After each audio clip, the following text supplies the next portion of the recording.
میں ایک تحریر لکھ رہا تھا اپنی کتاب میں جو فیملی سسٹم اپروچ پہ ہے، اس میں ایک جگہ ہے کہ اپنے پیشنٹ اور اپنے پیشنٹ کی فیملی کے ساتھ بہادری سے بات کریں، ڈر کے بات نہ کریں، اس خوف سے بات نہ کریں کہ وہ آپ کو چھوڑ کے کسی اور کے پاس چلا جائے گا۔ اگر آپ اس خوف سے بات کریں گے کہ وہ آپ کو چھوڑ کے کسی اور کے پاس چلا جائے گا تو پھر ایسا ہی ہوگا۔ لیکن آپ اس کی بات سن لیں،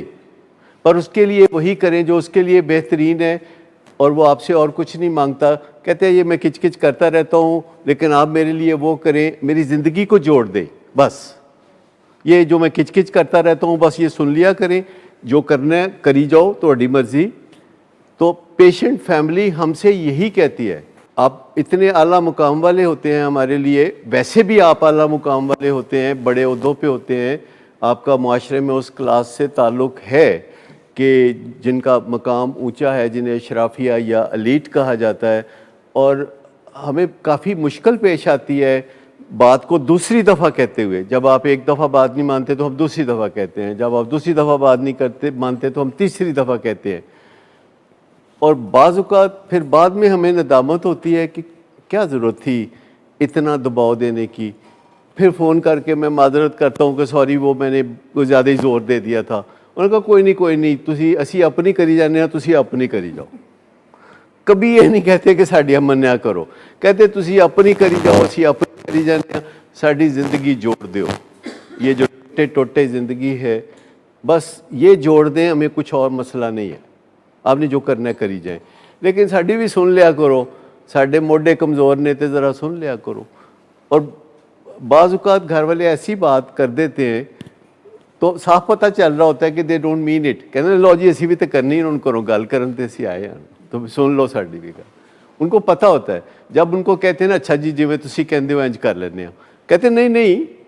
جس طرح تسی کہو، تو وہ 10 منٹ کی بحث کے بعد ہم کہتے ہیں اچھا جویں تسی کہندے ہو انج کر لینے ہو،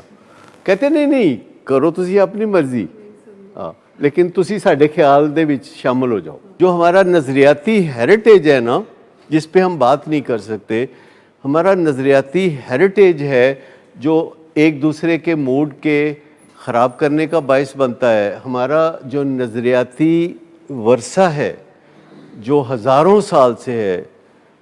اور وہ ہماری ہڈیوں کی مکھ میں بیٹھا ہوا ہے، اور ہم چاہتے ہیں کہ ہمارا بچہ جو ہے، میں نے لٹرلی 3 سال کے 2 سال کے بچے کو مار کھاتے دیکھا ہے کہ اس سال اس کے نمبر 98% کیوں نہیں آئے، 95% کیوں آئے۔ اب آپ اندازہ کریں کہ اس پہ 14 سال قید بنتی ہے کہ 10 سال بنتی ہے، لیکن اٹھا کے تے ایسے کر کے بچے کو پھینکتے ہیں۔ اللہ کا فضل ہے کہ بچوں کی ہڈیاں نرم ہوتی ہیں، اس وجہ سے ان کو کچھ نہیں ہوتا، کہ ان کا جسم ہی اتنا فلیکسیبل ہوتا ہے کہ مائیں جو کرتی ہیں ان کے ساتھ، اور فادر بھی اپنا موقع لگے تو کم نہیں کرتے۔ لیکن میں آپ کو بتاؤں کہ اس سے کوئی فرق پڑتا ہے کہ 98% کے 95%؟ تو کوئی گھر نہیں ہوگا جس میں کسی معصوم بچے کے ساتھ ایسا نہ کیا جاتا ہو۔ اتنی شدید تمنا ہے کہ میرا بچہ وہ بہت کسی اونچے درخت کی اونچی سی شاخ پہ الٹا لٹکا ہو، کتنا خوبصورت لگے گا۔ زیادہ تر parents and everybody around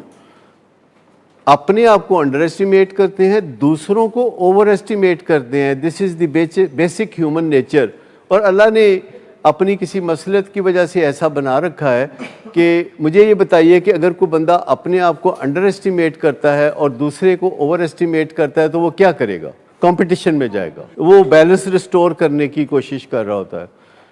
اور ماں باپ کو جب کوئی محرومیوں کا خیال آتا ہے، جو کہ آتا ہی رہتا ہے،